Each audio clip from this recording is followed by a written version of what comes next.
Bonjour à tous, d'abord. Bonjour à mes trois invités. Alors, dire ou ne pas dire qu'on a la foi et la foi chrétienne, en particulier au boulot, telle est la question. C'est un peu la question qui nous titille aujourd'hui. Après tout, nous sommes en République française, indivisible, laïque. Alors, deux signes ostensibles, mieux vaut donc s'abstenir, a priori. Sortir ou bien cacher sa médaille miraculeuse ou sa croix dans son pull. Oser sortir un bout de Bible ou bien laisser bien au chaud sa foi en cage pour se sentir intégré, pourquoi pas, à son équipe. Et surtout, ne pas faire de vagues. Alors le dilemme peut titiller, voire diviser. Mais apparemment, plus de dilemme aujourd'hui visiblement pour nos trois invités ce matin, qui eux ont fait le choix non seulement d'assumer leur appartenance au Christ, mais aussi et surtout, ils ont fait le choix d'oser annoncer le Christ en entreprise. Honneur à eux. Et j'ai donc la joie ce matin de vous les présenter. Je crois qu'on peut les applaudir quand même.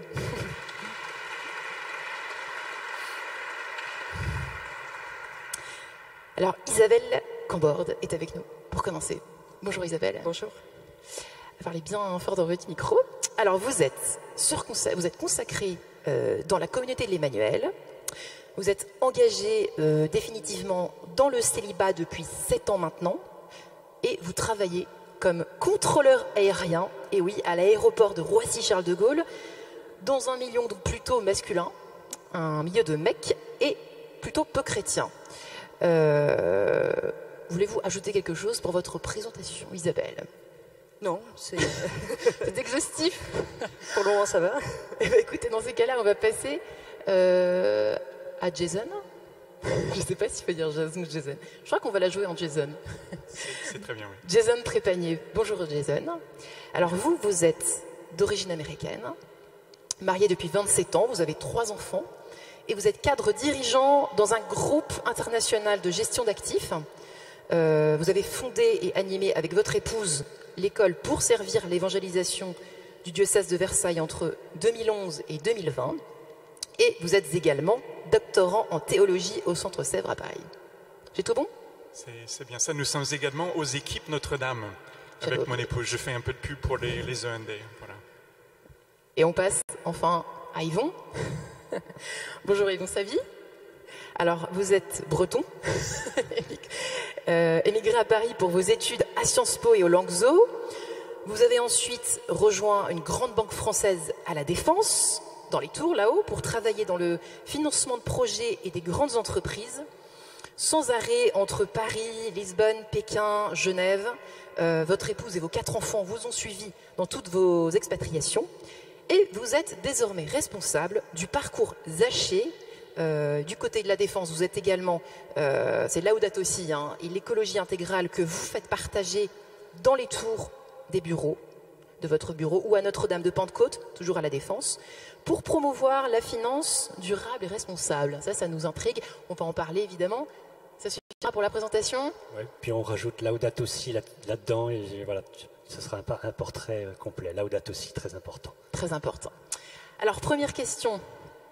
Moi, j'ai une question. Alors, je suis là un peu pour me faire l'avocat du diable, si je puis dire, pendant une petite heure.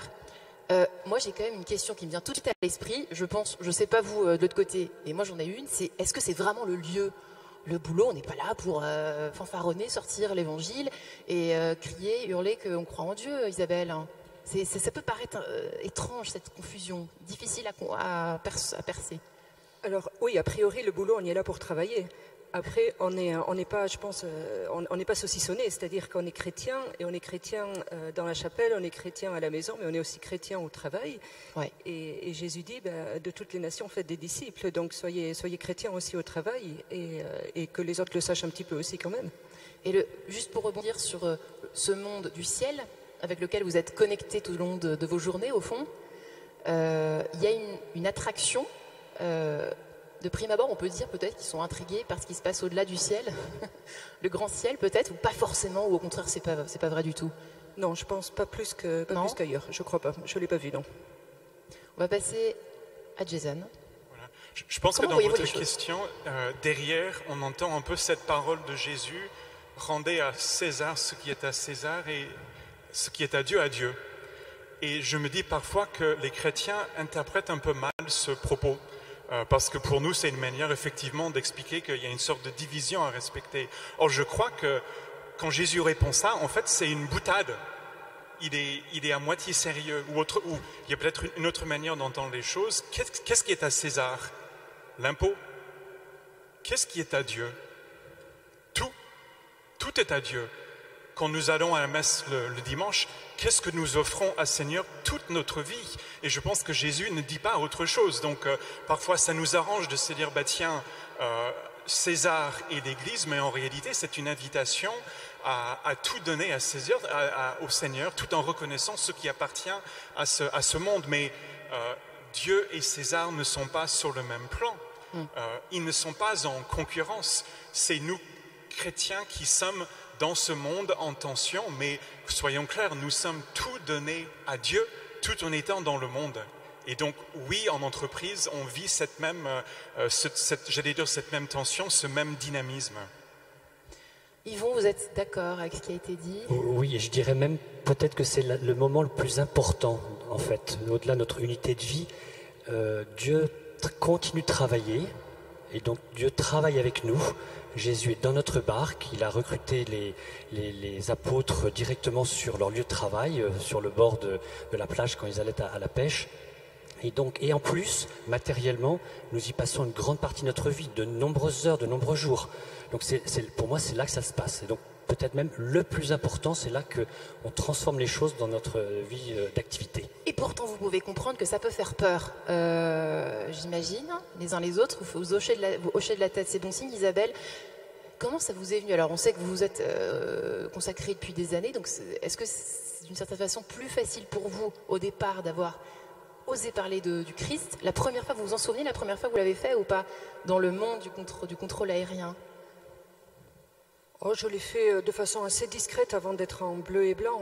Mais à partir du moment où j'ai été affichée comme ça, les choses quelque part ont été plus simples. C'est-à-dire que voilà, ma tenue, ma vie témoigne de Dieu sans trop parler. Ouais. Voilà.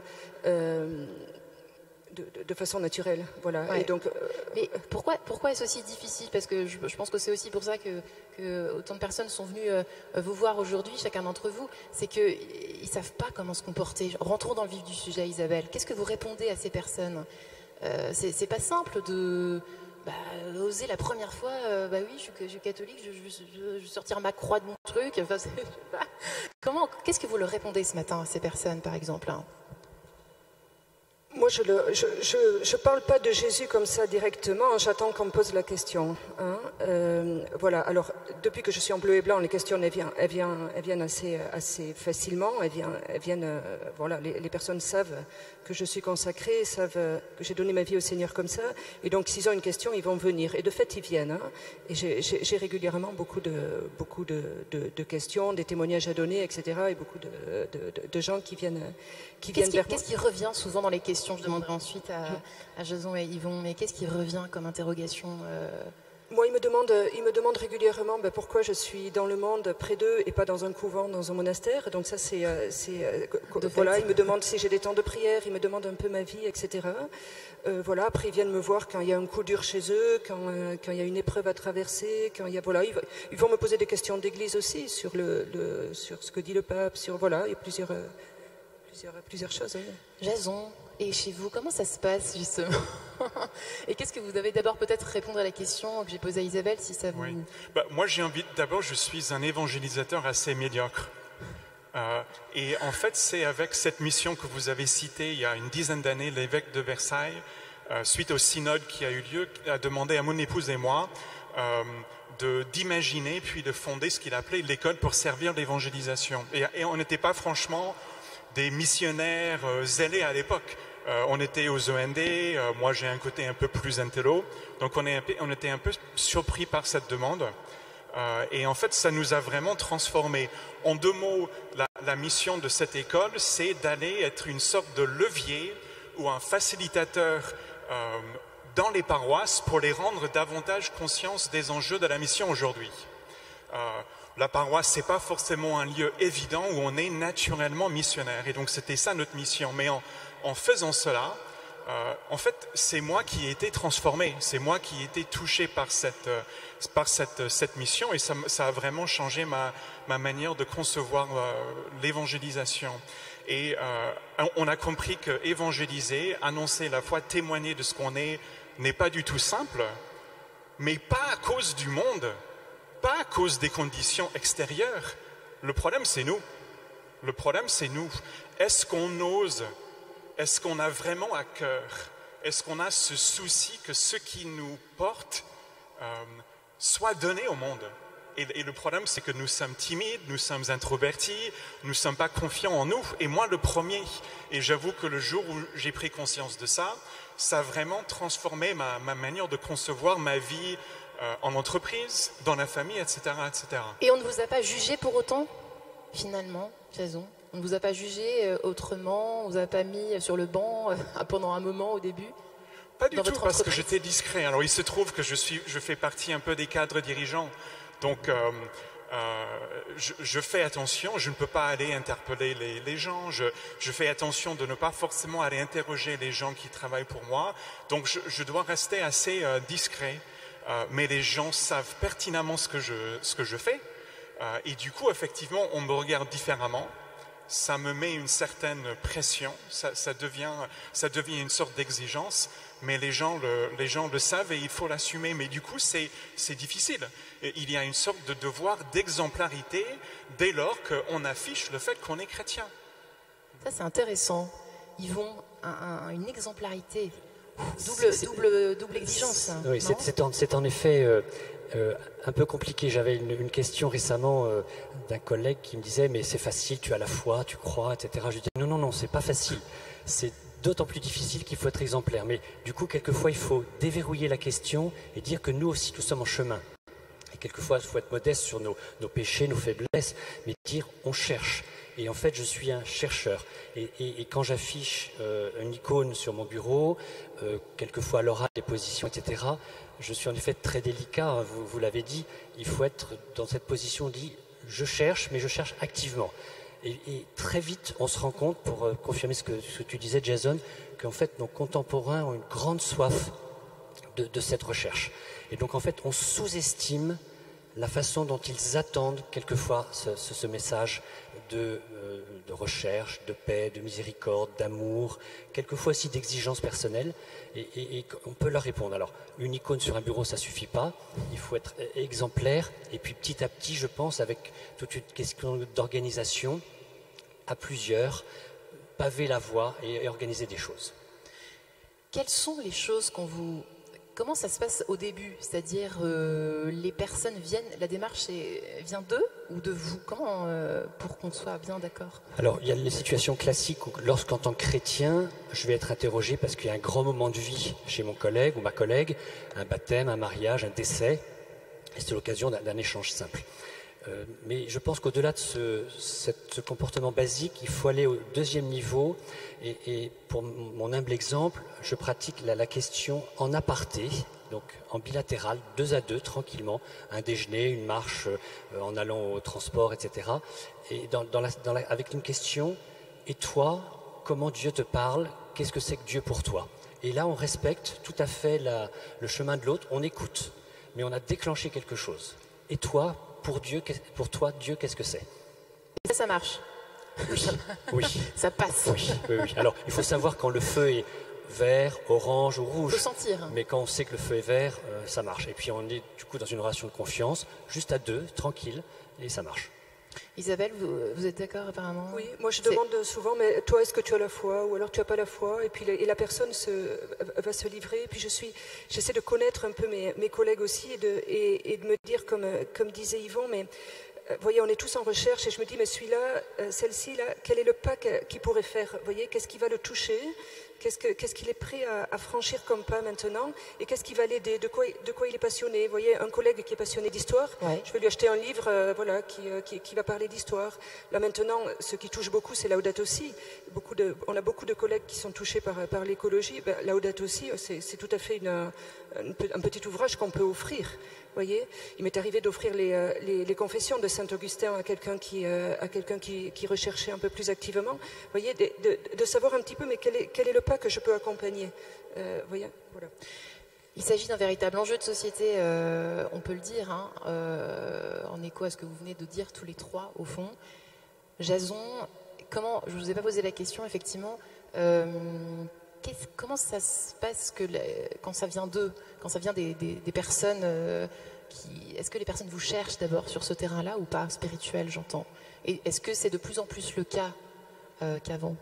Est-ce que vous sentez qu'il y a vraiment une quête profonde, urgente, presque? Dans mon cas personnel, je trouve que je suis quand même je suis obligé de susciter des occasions. Alors, je ne sais, c'est peut-être parce que je fais partie de la direction ou je suis un des plus vieux, même si je ne suis pas si vieux que ça, mais j'ai moins de gens qui viennent spontanément, mais du coup, j'ai ce souci de susciter des occasions, mais même avec des choses un peu simples. Est-ce que vous pouvez nous raconter des choses un peu Ah oui, mais par exemple, je ne sais pas, le sapin de Noël.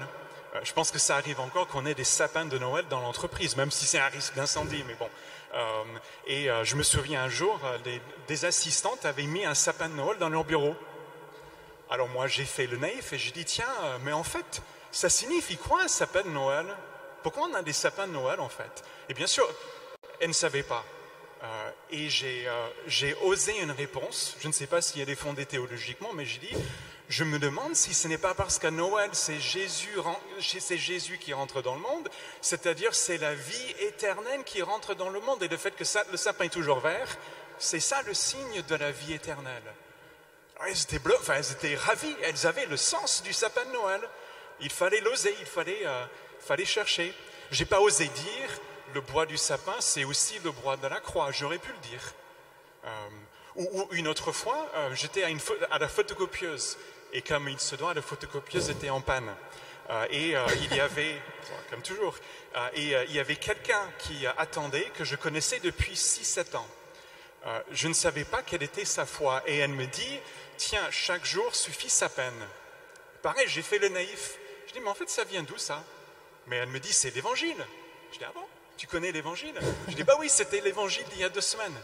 Et j'ai découvert que j'avais une collègue depuis 6-7 ans et j'ignorais qu'elle était chrétienne. Tout ce que j'ai fait, c'est j'ai osé une petite question naïve. En fait, mais c'est quoi? Qu'est-ce que ça? Voilà. Et c'est après que ça vient. C'est après qu'il y a des occasions qui se présentent. Yvon, et chez vous?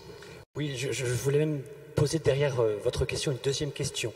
Est-ce que c'est l'intérêt de l'employeur d'avoir une expression de foi quelque part?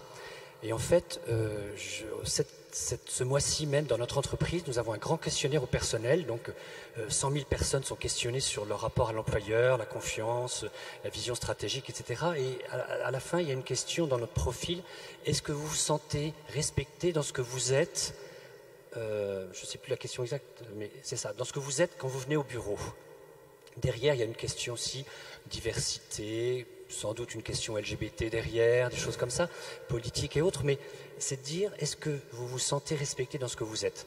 Donc moi, je vais dire oui, parce que c'est vrai que j'ai une expression libre de ma foi et je n'ai eu aucune contrainte, même si de temps en temps, la laïcité à la française peut bloquer certains.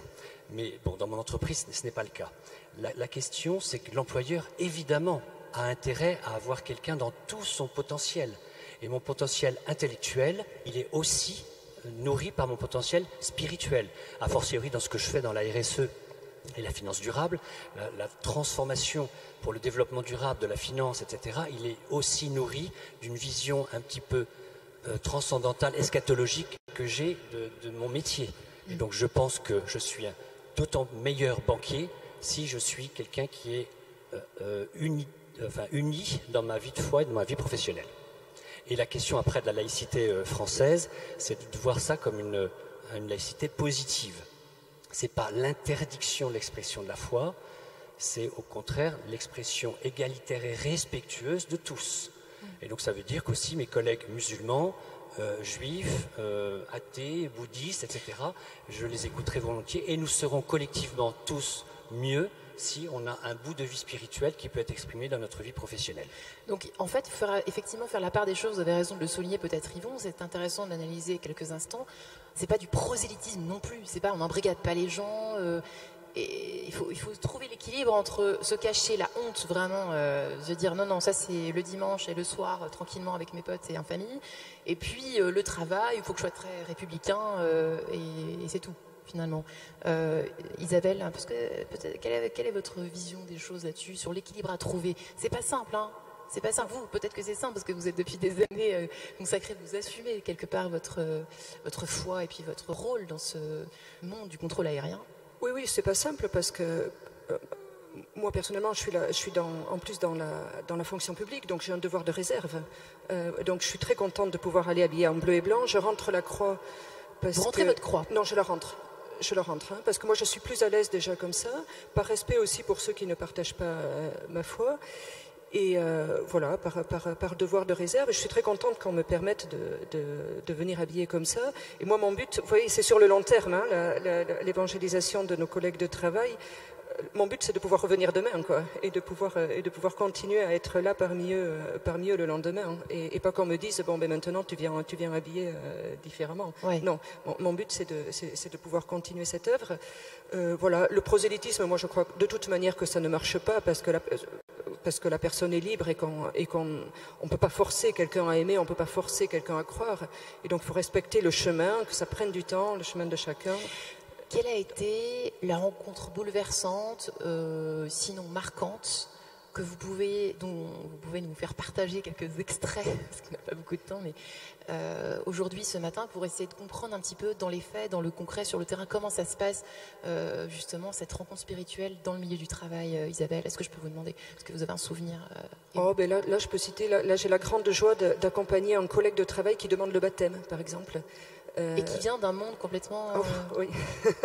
Si j'avais dû parier sur quelqu'un, j'aurais pas parié sur lui. Oui. Et alors, il se prépare dans une paroisse pas très loin d'ici, au centre-ville de Paris. Il est très très bien préparé. Je le confie d'ailleurs à votre prière, hein, parce que c'est le chemin d'un catéchumène. Et comment ça s'est passé? Est-ce que vous pouvez nous raconter un peu comment ça s'est venu, cette envie, ce désir de se faire baptiser, du coup? Je pensais pas du tout que... Voilà, je sentais qu'il était attiré par la vie consacrée, quelque part. Et pourquoi? Pas par moi particulièrement, mais par Dieu, hein, que je représente. Et je le voyais à quelques signes comme ça. Voilà, il était très sympa avec moi, alors que c'est quelqu'un d'assez dur par ailleurs. Voilà, et puis un soir, très très tard dans la nuit, il m'a envoyé un message comme quoi il voulait parler avec moi. Il y a 2 ou 3 ans. J'ai complètement halluciné. Moi, j'étais couchée d'ailleurs à cette heure-là, mais c'est le lendemain que je l'ai rappelé. Il a été très très timide au départ et j'ai jamais brusqué. Je lui ai dit, ben voilà, moi je suis disponible pour t'écouter, mais j'attendais qu'il fasse un pas à chaque fois, qu'il revienne vers moi sans lui mettre de pression. Et ça a fini par, il a fini par se livrer en me disant qu'il venait d'un milieu complètement athée et qu'il lui manquait quelque chose dans sa vie et qu'il sentait bien qu'il lui manquait d'être catholique en fait, hein, et que la réponse à ces grandes questions était là. Donc j'ai été là à ce moment-là simplement pour accompagner, pour l'orienter vers un catéchuménat, voilà. Et ça fait son cours, c'est pas fini, hein. Voilà, le chemin d'un catéchumène est éprouvé et éprouvant. Et voilà. Mais c'est une grande grâce, en tout cas, de pouvoir accompagner ça dans un milieu professionnel. Ouais. Jason et Yvon, on a l'impression que finalement, il faut être plus convaincu que convaincu, qu'on a vraiment une foi très sûre, j'ai l'impression, pour pouvoir quand même oser échanger sur des questions essentielles, la vie, l'amour, la mort, enfin, des choses du quotidien, des choses qui nous touchent tous dans l'humanité. Mais on a l'impression que c'est quand même pour être très convaincu, pour quand même oser répondre à des questions. Et toi, qu'est-ce qui te porte, qu'est-ce qui t'anime dans la vie? On a l'impression, c'est une question que je me pose. Mais j'ai envie de dire, mais c'est vraiment accepter notre humanité pleine en étant en entreprise, qui assume notre être chrétien. Je pense que c'est ça qui est en jeu. Je pense que c'est ça. C'est pour ça que, pour moi, le prosélytisme, bien sûr, il faut respecter la laïcité, mais il y a vraiment un enjeu de faire les choses en bonne intelligence, avec finesse et en étant un peu fin. Mais le souci, c'est vraiment comment parler aux personnes qui sont là comme des personnes et le faire avec tout ce que je suis, chrétien et humain. Et je le vois par exemple, j'en fais l'expérience. Par exemple, ça arrive que je fasse un peu des discours devant un peu tout le personnel, en fait, pas de toute l'entreprise, de notre groupe. Et c'est l'occasion pour moi de tenir un discours vraiment humain, mais qui est fidèle à ce que je crois. Et donc un jour, par exemple, et sans être prosélyte, un jour, on avait déménagé. Et donc, il me revenait de faire le discours de bienvenue à nos étages. Et dans mon discours, vers la fin, j'ai cité un penseur que j'aime bien, qui dit que le temps est plus important que l'espace. Et j'ai dit, qu'est-ce que ça veut dire? Que certes, on occupe d'un nouvel espace ici, mais surtout, ce qui est important, c'est l'histoire que nous allons écrire ensemble dans cette entreprise. C'est tout ce que j'ai dit. Et j'avais après des collègues qui sont venus en disant, mais Jason, ce penseur que tu as cité, ce n'est pas le pape François? J'ai dit, bingo, bien sûr. Ou de la même façon, pour les discours autour de Noël, avant Noël ou à la rentrée, vous savez, souvent dans ces discours, le patron dit « Je vous souhaite plein de bonnes choses ». Plein de bonnes choses, mais ça ne veut rien dire. Je ne peux pas, moi, me résigner à souhaiter plein de bonnes choses seulement. Et donc, je vais souhaiter non seulement plein de bonnes choses, mais de la joie. Et je vais expliquer le sens de la joie. Je vais souhaiter plein de bonnes choses et de l'espérance en cette période où notre monde, notre société, nos familles ont besoin d'espérance. Et c'est le chrétien qui parle aux hommes et aux femmes qui sont là. Et je pense que ça passe notamment par ça. On n'a pas besoin, on fait beaucoup maintenant de coaching, de formation pour respecter l'homme. Mais c'est simplement être chrétien dans l'entreprise que de respecter les hommes et les femmes qui sont là avec nous. Yvon. Oui, en effet, il faut sans doute, comme tu dis, Jason, un peu de culot et un peu de formation. Je pense qu'aujourd'hui, les sciences sociales, les sciences psychologiques nous donnent un peu les outils de savoir comment profiter des occasions et passer subtilement des messages forts. Et surtout, dans une position managériale ou de direction, où tu as une parole, tu as une occasion de parole. Mais au-delà de ça, pour répondre à ta question, c'était est-ce qu'il faut de la conviction? Oui, un petit peu. Mais à la base, on le sait tous que c'est aussi de la prière. C'est-à-dire qu'on demande à Jésus, vivant, ressuscité aujourd'hui, d'être avec nous et de nous donner la parole. Vous savez que Moïse était bègue, il a fait parler à Aaron, que Saint Paul était sans doute maladroit et il est le plus grand évangélisateur. Donc il faut, au-delà de nos faiblesses, avoir qu'on a cette force avec Jésus. Et donc, dans la pratique que je fais pour la partager brièvement, on a des outils à utiliser. Et ce que nous avons utilisé, j'utilise le nous parce que nous sommes un groupe dans notre entreprise, nous avons d'abord mis la prière, c'est-à-dire que nous avons un petit groupe de prière toutes les Mais c'est dingue, Yvon. Ensemble. C'est pas venu comme ça, c'est incroyable d'avoir réussi à mettre ça en place. Vous avez même fait venir un évêque, je crois, dans vos tours. Il y a eu quelqu'un qui a eu l'idée, un gentil Laurent qui un jour s'est dit tiens, il faut vraiment qu'on fasse quelque chose en plus. Et hop, on s'est mis tout de suite, on me dit mais bien sûr, on y va. Et un groupe s'est créé, 2, 3, 5, 10, 15, 20. Voilà, maintenant on est nombreux pour cette prière hebdomadaire, très simple et très rapide. Et puis dessus, on a dit mais il y a sans doute l'occasion d'une messe d'entreprise. Donc à la Défense, on a une superbe lieu de prière Notre-Dame de Pentecôte qui nous permet à 10 minutes de notre bureau d'avoir une messe trimestrielle. Donc du coup, avec cette messe, c'est constitué une chorale. Donc il y a aussi plein de gens qui chantent, qui jouent de la musique. Et donc on a maintenant une chorale polyphonique dans l'entreprise. Et puis on a rajouté des rendez-vous un peu culturels où des gens viennent de parler de livres, d'articles, de recherches, etc. Et qui donne lieu d'ouvrir du coup notre cercle à des collègues plus variés. Et ces petits outils-là, ils nous sont donnés, encore une fois, avec la prière d'abord, et ensuite l'évangélisation.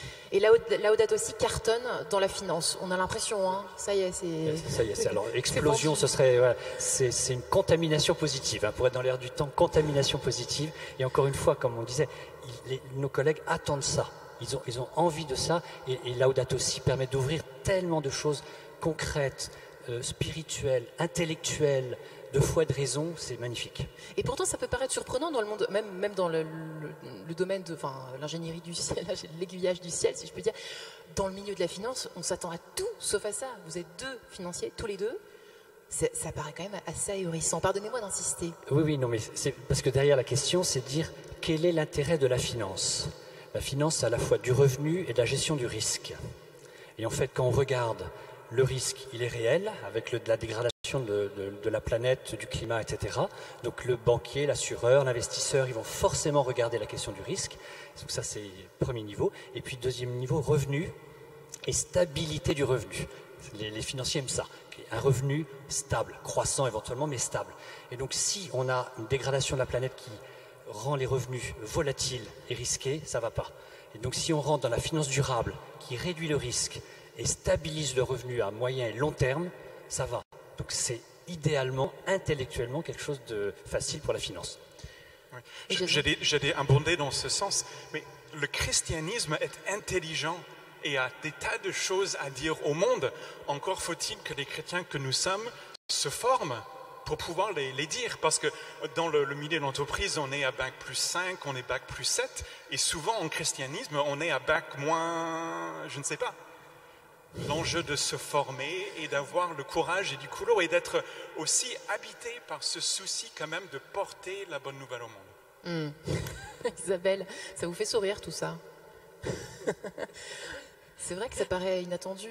Vous souhaitez réagir justement de votre côté? Oui, moi je réagirais un peu sur Laudato Si, là où on voit quand même que le monde change, hein, et qu'à la fois on ne sait pas trop vers où on va, que ça pose question à beaucoup, enfin à tout le monde, je pense, en ce moment. Et c'est là aussi, comment est-ce que je me positionne? Est-ce que on entend beaucoup de conversations qui sont marquées quand même par le désespoir ou par l'inquiétude au niveau écologique, au niveau économique, avec la pandémie qu'on traverse. Voilà. Mais moi, est-ce que je suis porteur? Est-ce que j'entretiens ce message de désespoir, ou est-ce que, au contraire, je fais comprendre qu'en fait, on est dans les mains de Dieu et que voilà, tout est grâce au fond. Voilà. Et c'est pas facile tous les jours, parce que nous-mêmes on est atteints quand même parce Qu'est-ce qui est pas facile? De porter ce message d'espérance. Qu'est-ce qui est pas facile en soi? C'est quoi la chose qu'il fallait la nommer? Nous-mêmes, on est atteints, je pense. Et vous voyez, on est humble quand même. Enfin, il faut rester humble par rapport à tout ce qui se vit. Et vous posiez la question tout à l'heure, il faut être convaincu. Oui, on est convaincu, oui, dans un sens. Et en même temps, on est très pauvre. Et nous-mêmes, comme disait Yvon, on est en recherche. Et donc, dans la façon dont on se positionne vis-à-vis de nos collègues, vous voyez, il ne faut pas se positionner voilà, je sais tout et j'ai réponse à tout. Il y a beaucoup de choses qu'on ne sait pas, hein, et qu'on découvre et qu'on cherche et on avance nous-mêmes. J'ai même envie de demander, ça vous fait douter parfois? Est-ce que ça remet en question votre foi? Parfois, les questions qu'on vous pose fondamentales dans le milieu de l'aiguillage du ciel et de l'aviation, parce que j'imagine que vous côtoyez tout ce monde-là, voilà. Oui, pour le moment, ça ne m'est pas arrivé que ma foi soit remise en doute par rapport... non, pour le moment, non. Les deux autres non plus? Si des événements cruels dans l'entreprise, c'est par exemple un suicide, une dépression profonde qui oblige à un arrêt de travail et qui fait que quelqu'un peut être harcelé, des comportements pervers, manipulation, etc. Bon, rares, hein, mais quand même. Et on se dit, mais quelle cruauté, qu'est-ce qu'il y a qui n'est pas fait ou ajusté dans l'entreprise? Humainement, il y a quand même quelque chose de fondamental à respecter en premier lieu, évidemment. Jason. Oui, mais je crois que du coup, ça renforce le besoin que même des chrétiens avec des responsabilités dans l'entreprise, parce qu'on pourrait avoir tendance à dire, bon, je m'enfuis parce que ce qui se passe est mauvais, et je pense que ça fait dire au contraire, heureusement qu'il y a des chrétiens. Certes, il y a des choses qui sont compromises parfois, mais il faut que des chrétiens soient là aussi pour assumer et pour porter. Oui, j'ai entendu souvent la finance est pourrie, pourquoi tu restes là, c'est plus possible, etc. Mais oui, c'est justement là dont on a besoin de chrétiens. Oui. Vous avez eu, on peut parler des fruits maintenant portés. Est-ce que vous avez des exemples incroyables, des fruits portés par justement vos différentes expériences? Isabelle nous l'a déjà un petit peu raconté. On peut demander à Jason, puis il y aura certainement un autre exemple. Jason. Des fruits, c'est jamais évident de voir des fruits, en fait. Parce que les fruits, il faut du temps, c'est quelque chose d'intérieur. mais j'ai quand même souvenir d'échanges où je me dis, ça ne peut pas ne pas les avoir touchés. Je me souviens une fois, je me suis retrouvé au bar du coin, ça m'arrive pas très souvent, mais au bar du coin un vendredi avec mon patron, un Britannique, le DRH, un Français, et le directeur de la com, un Américain. Voilà, on discutait et à un moment, on a posé cette question, qu'est-ce que tu fais ce week-end ? Question fatidique, qu'est-ce que tu fais ce week-end? Et il se trouve que moi, j'allais animer une retraite d'évangélisation pour une paroisse. Et donc la question, c'est, est-ce que je le dis ou pas? Parce que ça aurait été beaucoup plus simple de botter un touche. Hein, on est très bon, Cato, pour botter un touche. J'ai pissé ce week-end. Et je l'ai dit. J'ai dit, moi, je vais animer une retraite d'évangélisation. Et il me regarde en disant, mais c'est quoi? Pareil, occasion de botter en touche. J'aurais pu dire, bon, vous ne comprendrez pas. Et j'ai expliqué en détail. Et ils étaient fascinés. Et en fait, on a fini par passer ils ont passé 1 heure à me questionner sur la foi chrétienne. Et toutes les questions, ils sont passées. Alors, comme il y avait un Américain, donc il connaissait un peu, donc il m'a demandé, mais pourquoi il y a 4 évangiles qui racontent des choses différentes? Excellente question, excellente question. À un moment, ils m'ont demandé, mais toi, Jason, qui est un gars intelligent, raisonnable, est-ce que tu crois vraiment à la résurrection? On est au bar, hein, vendredi soir. Et alors j'ai dit très honnêtement, je ne sais pas exactement ce qui s'est passé dans la résurrection. D'ailleurs, les évangélistes ne la racontent pas en détail la résurrection. Mais je leur ai dit, il y a une chose dont je suis persuadé, c'est que quelque chose s'est produit parce que les 12 qui étaient dispersés se sont rassemblés, ils ont été renouvelés et le christianisme est né à ce moment-là. Il y a des chrétiens qui en vivent depuis 2000 ans et c'est ça qui me fait vivre. C'est ça pour moi la résurrection. Et ils étaient scotchés et moi j'étais joyeux. Je suis rentré à la maison, je flottais en fait, tellement j'étais heureux d'avoir pu annoncer ma foi. Waouh. Yvon. Oui, côté fruits, moi j'en vois 2. Le premier, c'est la soif de dialogue, et donc y compris avec les collègues musulmans, de dire enfin un croyant avec qui je peux discuter de foi, parce que eux aussi demandent ça. Donc c'était de beaux dialogues. Et puis la deuxième, c'est des fruits de fraternité. En fait, de se connaître, nous sommes 20 000 dans nos tours à la Défense, là dans 4 tours, c'est d'être ensemble et de savoir qui est chrétien, en l'occurrence catholique, mais chrétien aussi, quelques protestants, et d'avoir cette unité-là. Et un fruit de fraternité que j'ai vu ce matin, puisque je sais que 2 collègues se sont reconnus ici dans cette assemblée, alors qu'elles sont voisines. Et c'est donc du coup d'avoir aujourd'hui, on est à peu près 500 dans l'entreprise, d'avoir cette connaissance des uns et des autres. Et par exemple, lors d'un discours de départ à la retraite ou d'un discours de vœux, etc., si un manager Cato engagé sait qu'il y a dans l'assemblée 2-3 et qui le regarde, il va être peut-être plus enclin à ouvrir son cœur et à dire, comme tu dis Jason, ou chez toi Isabelle, 2-3 paroles un peu fortes. Je le regarde, il sait que j'attends ça, il va me parler à moi et ça va rayonner. Ce fruit de fraternité, il donne aussi un peu de culot. Et j'avais une question, effectivement, Isabelle, à moins que vous ayez un autre exemple à nous donner. Est-ce que de temps en temps, vous êtes ça, on le connaît tous, hein, accusé, enfin pas accusé, mais la phrase du style « Non mais l'Église, ces dernières années, on voit ce que c'est, les curés, etc. Merci bien les affaires de pédophilie, etc. » Comment est-ce qu'on réagit? Pardonnez-moi de vous poser cette question un peu basique, mais comment est-ce qu'on réagit quand on reçoit ça, en fait, en pleine figure? Pas simple de rebondir en disant « Il n'y a pas que ça. » Oui. Oui, moi je crois que ça m'est arrivé à 1 ou 2 reprises qu'on me ressorte ces problèmes-là. En fait, je leur donne raison, hein, quelque part. Hein. Je dis, c'est très grave, de fait, voyez. Et ce qui se passe dans l'Église, voilà, je ne vais pas chercher à défendre des choses qui sont indéfendables, de fait. Après, par la suite, on a quelques moqueries, vous savez, on se moque de nous, pourquoi? Sur les questions de sexualité, sur les questions sur la morale de l'Église.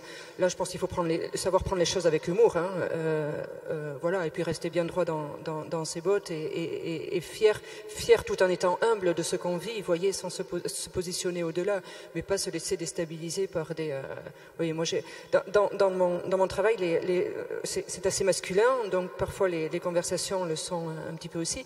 Il ne faut pas se tendre à chaque fois, hein, mais savoir prendre les choses un peu avec humour. Une fois, on était en tour de contrôle, j'étais toute seule avec 5 ou 6 gars, et puis là, on me dit, Isabelle, quand même, je ne sais pas comment tu fais pour résister à des gars aussi beaux que nous.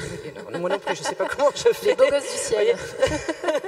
Vous voyez, bon, mais savoir prendre les choses avec humour, je crois que c'est assez... Je peux vous demander juste, ceux qui ne vous connaissent pas encore, pourquoi cette fascination pour le ciel et pourquoi ce destin? Pour moi, personnellement, oui, moi j'étais attirée par les avions et par ce qui volait. Je voulais être pilote de ligne comme un peu tout le monde. Et à l'époque, il y avait beaucoup de chômage dans cette profession, mais c'est en me renseignant sur le boulot de pilote de ligne que j'ai découvert l'autre qui est moins connu et qui assurait plus de stabilité au niveau de l'emploi. Voilà. Et donc je me suis orientée vers ça. Je regrette pas. C'est un milieu d'hommes, hein, effectivement. C'est un milieu, oui, qui a 25-30% de filles à présent, maintenant. Voilà, il y a quelques filles quand même. Hein. C'est vrai, vous avez fait votre place, vous avez marqué votre territoire. Oui. Pour que ce soit plus incarné, Jason et Yvon, j'avais envie de terminer peut-être, enfin c'est un peu étrange comme question, mais quand même, je pense que c'est important qu'on sache, quand on nous accuse dans les entreprises justement, enfin, on accuse l'Église derrière, mais c'est pas simple de rebondir. Qu'est-ce qu'il faut avoir comme attitude selon vous, vous qui connaissez bien cette posture adoptée en entreprise, dans sa foi, comment est-ce qu'on fait quand on nous accuse? Je pense que quand on est accusé ou quand l'Église est accusée, il faut prendre, hein. Il faut tout prendre, enfin, il faut accueillir. Il faut écouter parce que ça peut renvoyer à des souffrances ou à des épreuves que des personnes ont vécues. Mais même quand ce sont un peu des images de l'Église, je pense qu'il faut prendre, il faut écouter, mais toujours renverser la chose en disant moi j'ai une vision assez charismatique de l'Église. Moi je réponds toujours, mais de toute façon l'Église ce sont des personnes. L'Église ce sont des baptisés avant tout, c'est le rassemblement des chrétiens. Certes, toute institution a ses dysfonctionnements, mais j'ai aucun problème pour répondre. L'Église, c'est d'abord moi. Et moi, je t'écoute. Voilà. Et je suis imparfait. Ouais. En plus. Pardon, moi aussi, mais Yvon, comment on Après, fait? dans une discussion où on peut éventuellement dérouler une pensée complexe avec un peu de temps, c'est éventuellement valoriser 2500 ans, avec la tradition juive, 2500 ans d'un savoir, d'un super consultant de relations humaines et de relations professionnelles. Donc l'entreprise et la vie professionnelle, elle peut être nourrie aussi de ces 2500 ans d'un super savoir, d'un super consultant qui, en plus, dans une institution humaine, a cette durée incroyable. Rien dans l'histoire humaine n'a cette permanence sans qu'elle soit cassée, détruite, etc. Donc il faut montrer ça. Et puis après, montrer tout ce qui est beau. Comme tu dis, Jason, éventuellement retourner les choses. Parler des cathédrales, de la musique, des grands penseurs, et puis éventuellement vie professionnelle, montrer comment ça peut nourrir la science du management, la science de la relation, l'écoute, etc. Tout ce que les séminaires très spécialisés qui sont déroulés pour les collaborateurs ou les managers déroulent, c'est quelque part dans la Bible ou dans les évangiles. Forcément, c'est nourri de spiritualité. Et ça marchera avec ça. Alors je ne sais pas si on a encore le temps, on va peut-être passer aux questions. Ah oui, alors on va passer aux questions du public, qui est fort nombreux pour la situation, le contexte, bravo. Et avez-vous des questions?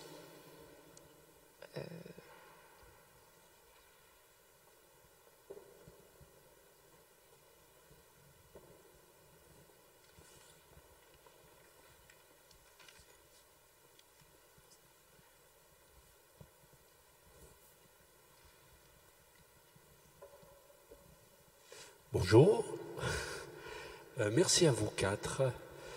Moi j'ai une question par rapport à l'urgence.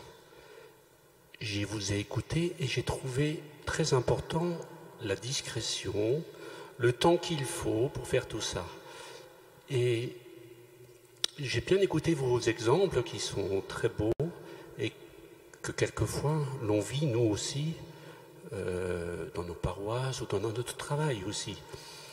Mais cette question d'urgence, aujourd'hui, Laudato Si, vous en avez un petit peu parlé, j'aimerais savoir si vous avez un exemple d'une grande décision d'entreprise qui ont tenu compte, entre guillemets, alors sans parler deux fois, mais de cette urgence dans le sens de l'humanité et du bien de tous. Si vous avez un exemple comme ça, sur lequel vous avez peut-être pensé que votre intervention est intervenue dans cette urgence.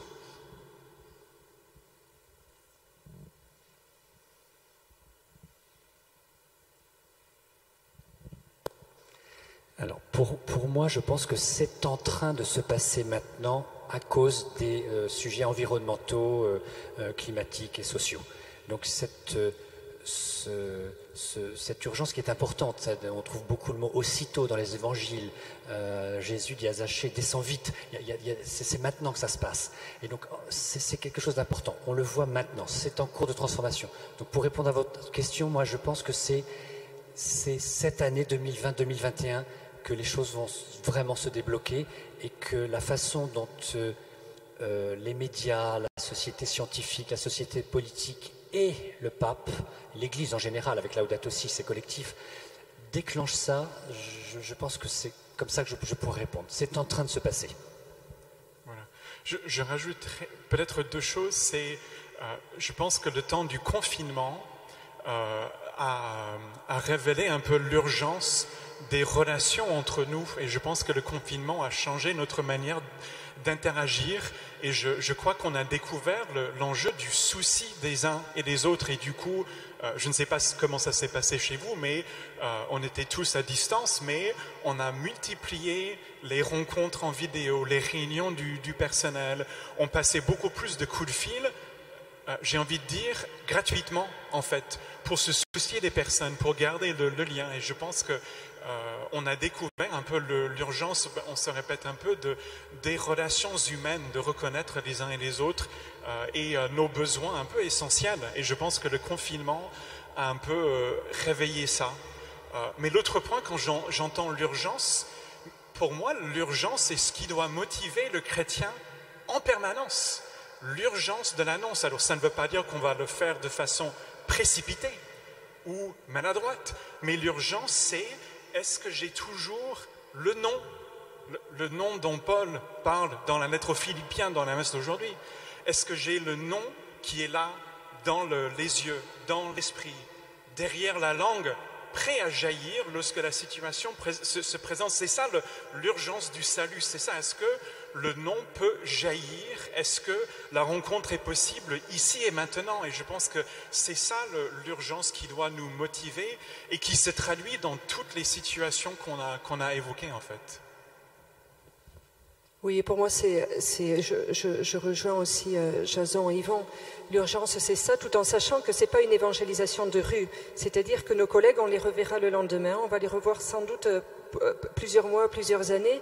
Et donc, il y a ce chemin qu'ils peuvent faire. Hein, voilà. Mais ça ne veut pas dire qu'il faut attendre demain. Vous voyez, donc voilà, le matin, je demande au Seigneur, mais Seigneur, donne-moi une occasion facile pour parler de toi aujourd'hui. Oui, facile, parce qu'on est pauvre. Et voilà, et puis si on le demande, le Seigneur donne et fait voir les personnes qui ont besoin.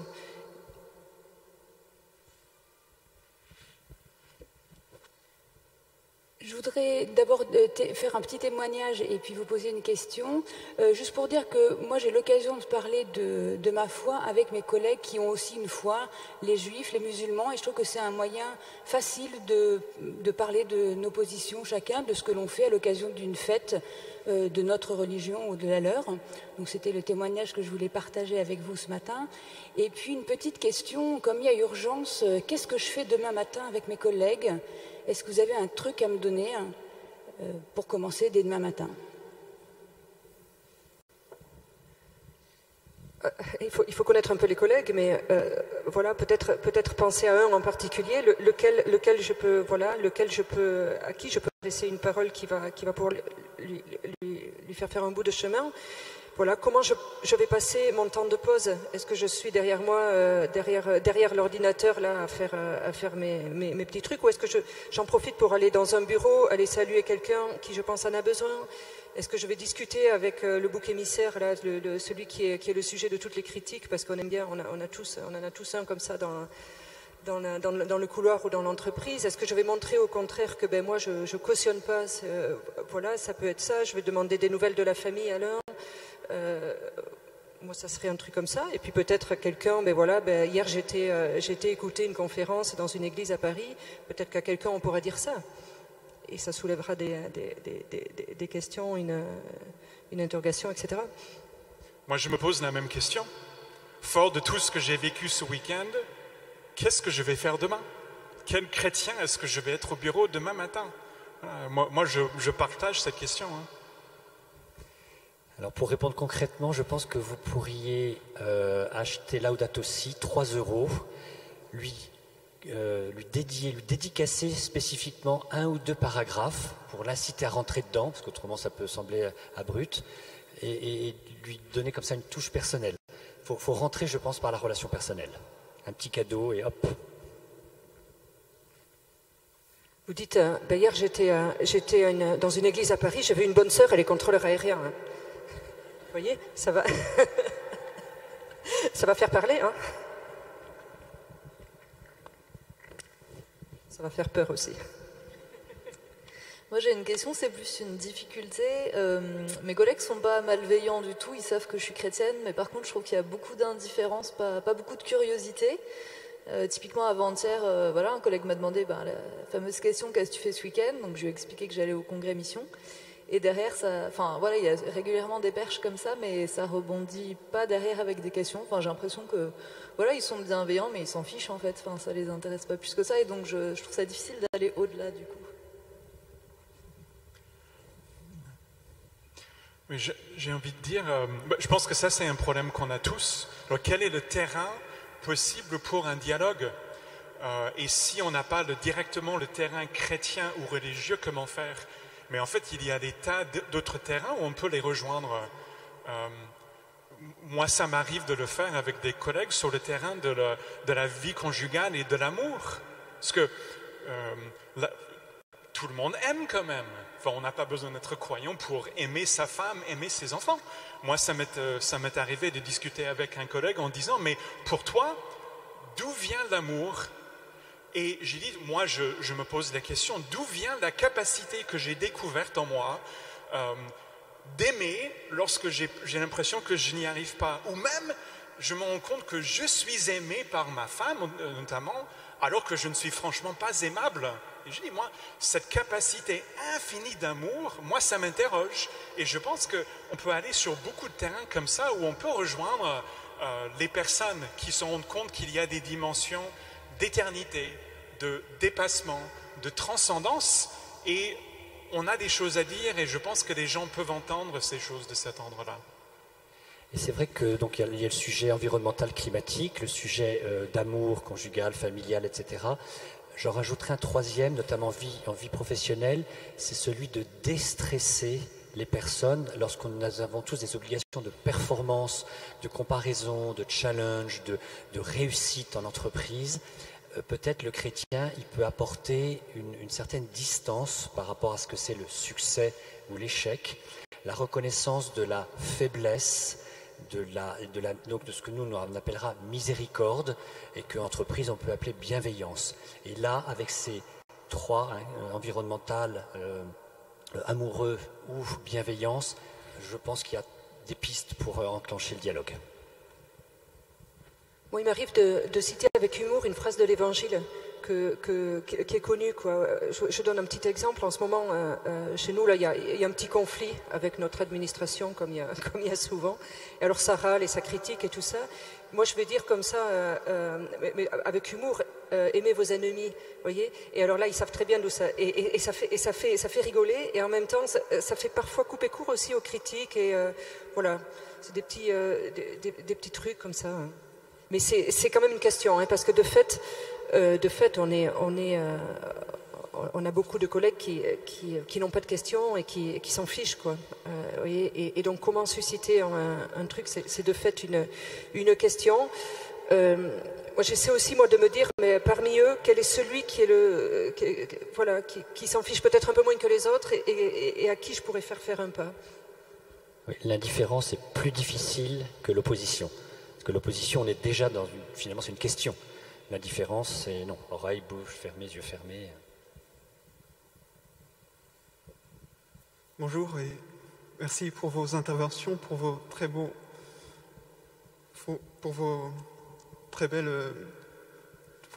beaux témoignages. Et je voulais revenir à la première question qui a été posée durant cet atelier. Être chrétien, en fait, en entreprise, ça paraît vraiment paradoxal parce que c'est le lieu où c'est la première idée, mais c'est le lieu où il faut travailler. Le travail, c'est le lieu où il faut travailler, où il faut donner son temps. Et a priori, ça paraît paradoxal de travailler et à la fois de vouloir témoigner de Dieu. Et bien que je comprenne aussi vos différents arguments, que nous sommes chrétiens et que nous devons en tout temps, partout, témoigner de Dieu. Mais j'ai l'impression que ça va tout de même en contradiction avec cet esprit du monde qui veut que au travail, nous travaillions, nous soyons totalement investis dans notre travail et l'esprit dans le travail. Et j'apprécie vos arguments, Monsieur Yvain, que qu'être chrétien peut permettre au contraire de s'assouplir, de se relâcher, d'avoir plus de charité pour ses collègues. C'est une très belle façon de voir. Et justement, face à ces difficultés, face à cette tendance majoritaire qui veut que le travail soit un lieu d'effort, un lieu de performance, comment est-ce que vous faites face à cette difficulté-là ? La première démarche est déjà la prise de conscience personnelle de ce qu'est le travail. Le travail, c'est la continuation de la création. Dieu n'a pas créé, il ne faut pas utiliser le mot « la création est faite » au passé, la création continue. Dieu crée le monde. Et aujourd'hui, qui sont ses bras pour le faire ? C'est nous.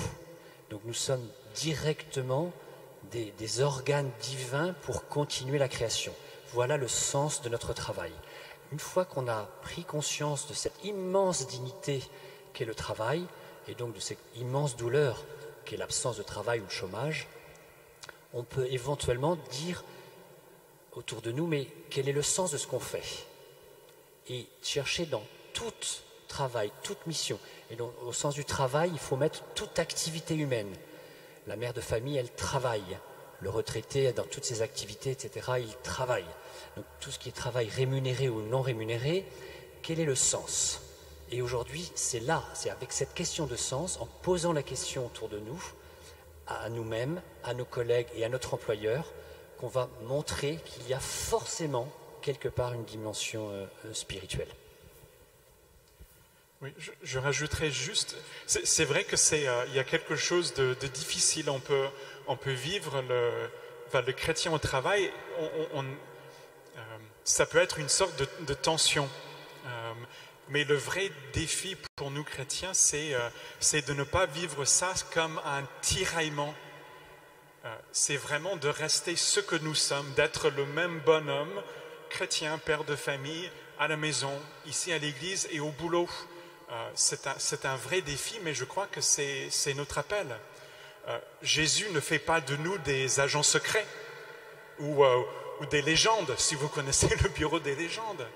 Non, on est appelé à être des chrétiens, y compris au travail. Donc il y a un vrai enjeu, mais la difficulté, c'est de ne pas être tiraillé, mais de rester unis. On pense parfois que Jésus lui-même aurait vécu un tiraillement. lui qui était Dieu et homme. Ben non, il est le Christ parce qu'il est resté uni, fidèle à son Père. Et du coup, l'enjeu pour nous chrétiens, c'est de ne pas être dans un tiraillement qui est paralysant, mais c'est d'avancer unis, fidèles à ce que nous sommes. Je pense que c'est vraiment ça notre vocation dans le travail. Et moi, je me dis, vous voyez, nos collègues de travail, on les aime. Voyez, et nous, on a été rejoints par le Seigneur, on connaît le Seigneur, et quelle joie pour nous, c'est quand même d'avoir fait la rencontre avec Jésus, et l'amour qu'il nous porte, on le connaît, on sait où on va, on a la réponse quand même au mystère de la vie, au mystère de la mort, etc. Et on se dit, mais on a envie de le faire partager, on a envie on les voit parfois se perdre sur des chemins qui ne sont pas bons, et on se dit, s'ils connaissaient tout ça, on voit bien le bonheur, la joie que nous apporte le message du Christ et la personne du Christ. Et ça découle de ça, quoi. Hein. Et on se dit, en fait, je suis idéalement placée. Moi, je suis hyper heureuse d'être dans un milieu qui ne croit pas en Dieu, parce que justement, dans ce milieu-là, j'ai quelque chose à faire, quoi. J'ai quelque chose à apporter, et on peut en profiter. Vous voyez, on est beaucoup plus chanceux d'être dans ce milieu-là qu'à travailler dans une église, hein, où tout le monde est convaincu. Nous, au moins, on a du travail. Et on a une raison d'être là.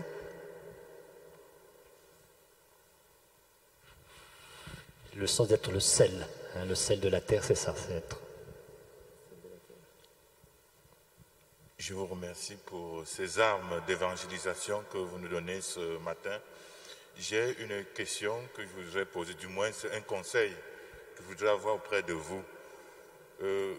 Dans mon diocèse, par exemple, nous faisons des demandes dans des établissements de la place pour pouvoir intervenir dans le cadre de l'aumônerie des jeunes. Mais il y a des chefs d'établissement qui nous accueillent. Et une fois à l'intérieur de l'établissement, on se retrouve parfois dans la salle des professeurs, où on se présente, on salue le professeur.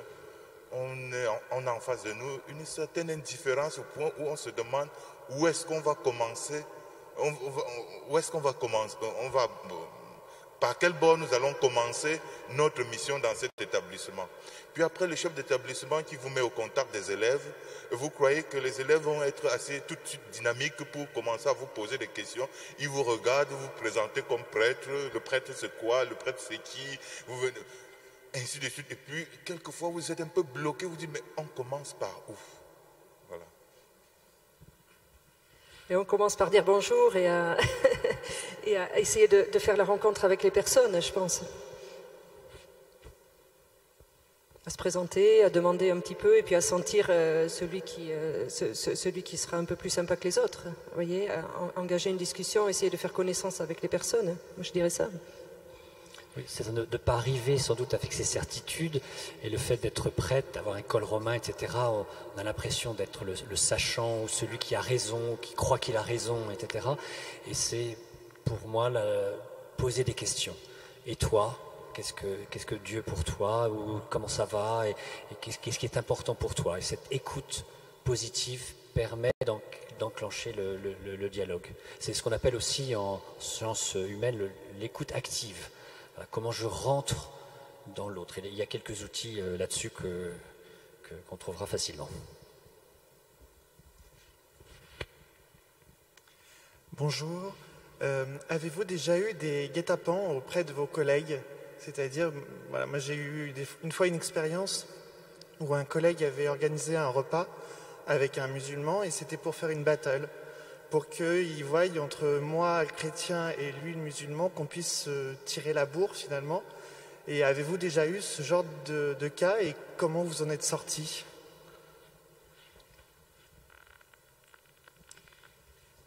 Oui, il est déjà... Ce sera peut-être la dernière question, je laisserai ensuite Marie-Ange conclure. Pour moi, en fait, ce n'était pas exactement la même situation, mais ça a été tout de suite de montrer les points importants, déjà d'être croyant et d'avoir ce point commun de l'existence de Dieu. Après, c'est pas le même Dieu, c'est pas la même conception de Dieu et les mêmes conséquences. Voilà, on a vraiment des très grandes différences avec l'islam, mais c'était se rallier sur le point commun et d'éviter l'opposition ou la battle, etc., mais rentrer vraiment dans ce qui était commun, plutôt rallier sur le positif. Oui, moi j'ai pas eu de situation où on essayait de nous opposer ou quoi, mais j'ai des collègues qui sont musulmans, j'ai quelques collègues qui sont juifs aussi. Il nous arrive de discuter à l'occasion du Ramadan, à l'occasion du Carême, et de partager, mais on est chacun très bienveillant on fait attention à être très bienveillant sur ce que vit l'autre, essayer de comprendre la foi de l'autre également. Voilà, j'ai pas eu je pense pas avoir eu de situation d'opposition. Et ben voilà, je crois que j'espère qu'on a répondu à toutes vos questions. En tout cas, moi je retiens finalement Ézéchiel, au lieu d'avoir un cœur de pierre, troquons-le pour un cœur de chair, si j'ai bien compris, n'est-ce pas ? Même si c'est pas du jour au lendemain que ça se fait, la transformation prend son temps. En tout cas, voilà, pour cette question de la présence chrétienne dans l'entreprise, la posture chrétienne, être dans les actes le plus exemplaire possible, peut-être peut-on dire cela aussi. En tout cas, merci infiniment à vous trois. Isabelle, on borde, vous allez retrouver votre ciel. Et puis, Jason Trépanier, Jason, merci également à vous et merci enfin à Yvon Savy. Merci à vous trois et merci à tous. Merci beaucoup.